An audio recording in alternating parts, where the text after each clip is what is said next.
Père. Radio J. Radio J. Le 10-11. Lise Gutmann.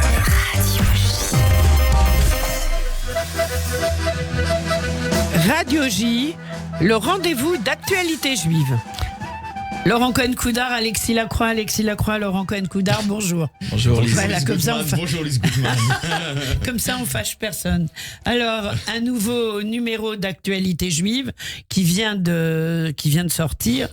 À la une d'actualité juive, évidemment, la haine d'Israël, la guerre en Israël, les otages, les violences faites aux femmes, le wokisme, et beaucoup d'autres termes. On va évoquer tout ça.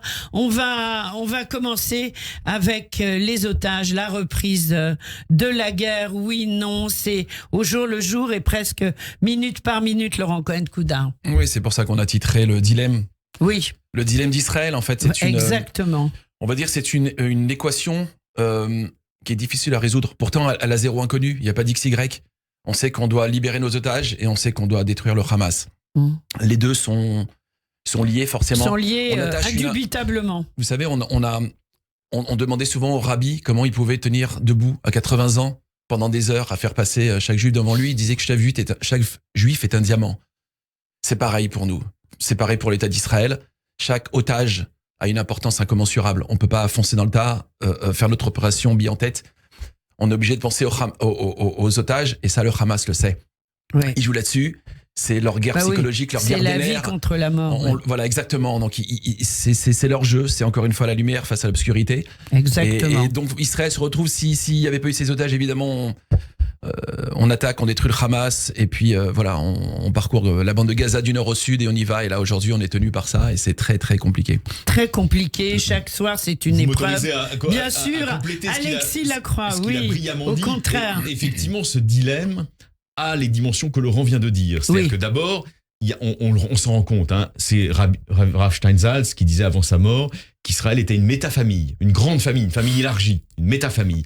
Ben là, on le voit. C'est-à-dire qu'effectivement, quand on regarde le spectacle des médias israéliens, de la télévision israélienne, beaucoup de personnes parlent des enfants, notamment retenus encore en captivité par les infâmes terroristes du Hamas, comme de leurs propres enfants. Mais oui. Voilà, ça c'est la première caractéristique, et c'est lié bien sûr à la pensée juive. Et puis la deuxième caractéristique, je vais citer quelqu'un que j'aime bien citer, et je suis désolé Elise de ce pédantisme affreux, c'est Raymond Aron, les antinomies de l'action.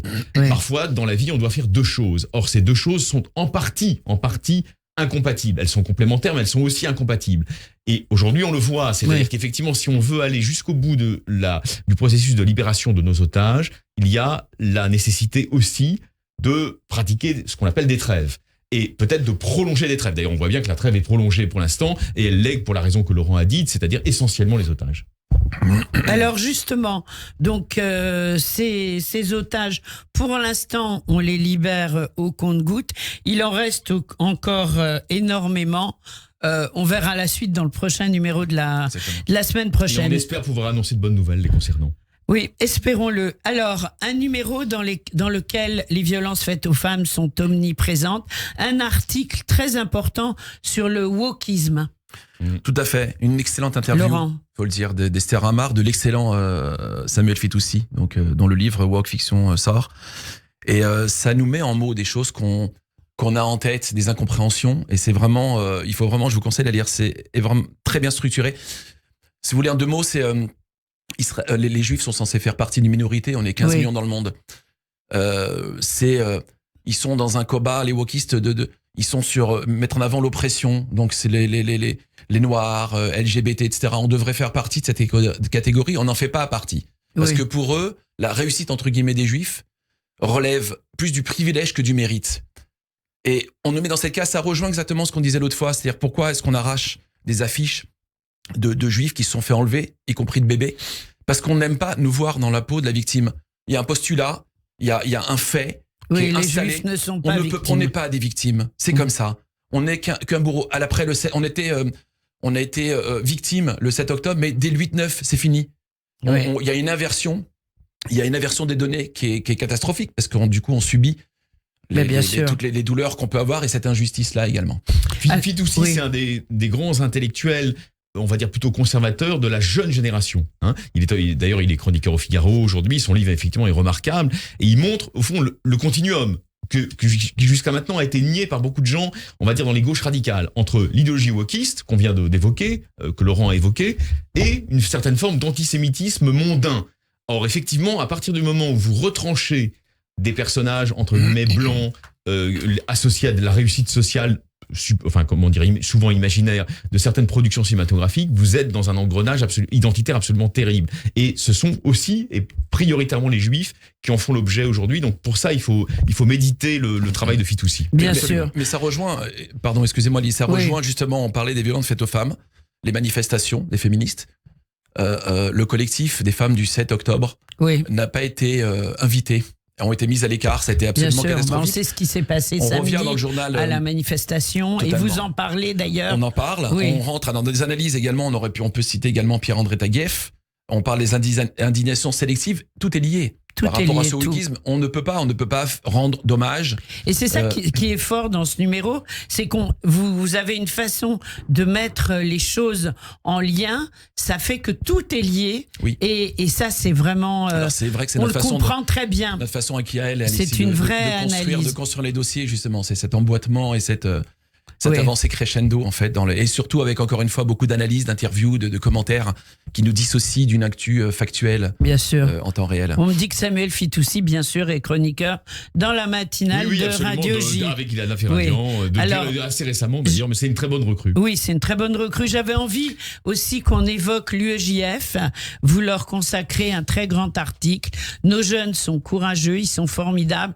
Les affiches des otages collés, décollés, les universités, tout ce qui se passe de grave, eh bien l'UEJF est là. Oui, mais il y a un combat culturel à mener.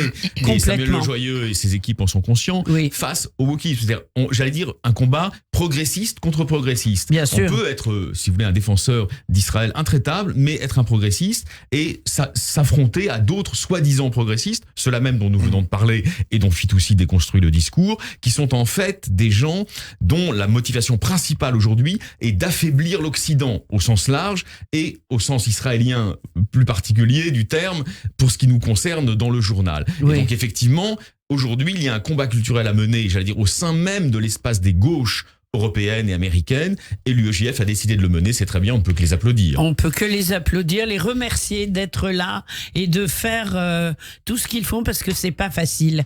Un dernier mot, malgré tout, malgré cette situation quand même épouvantable, eh bien un petit dossier sur Hanouka qui arrive à grands pas.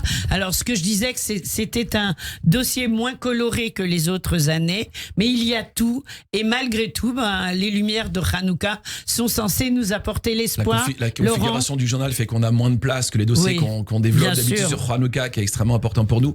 C'est moins coloré, mais on a essayé de garder de la lumière malgré tout. Exactement. Et comme l'a titré, comme ça a été titré avec les papiers de Jackie Milewski, du rabbin Milewski, au cœur de l'obscurité, une lumière se met à briller, évidemment qu'il y a un lien avec l'actualité, et notre lumière continuera toujours à briller. Eh ben, ce sera le mot de la fin pour ce matin. On vous retrouve la semaine prochaine, et surtout, on s'abonne, actualitéjuive.com. Alexis Lacroix, Laurent Cohen-Kouda, merci d'avoir été beaucoup, avec Lise. nous. Au revoir. Avec plaisir. Radio J. Radio J. Le 10-11. Lise Gutmann. Radio J. Il est 10h30 et tout de suite, c'est le rappel des titres avec Eva Soto. Eva, bonjour. Bonjour Lise, bonjour à toutes et à tous. À la une de l'actualité en Israël, un attentat ce matin à Jérusalem.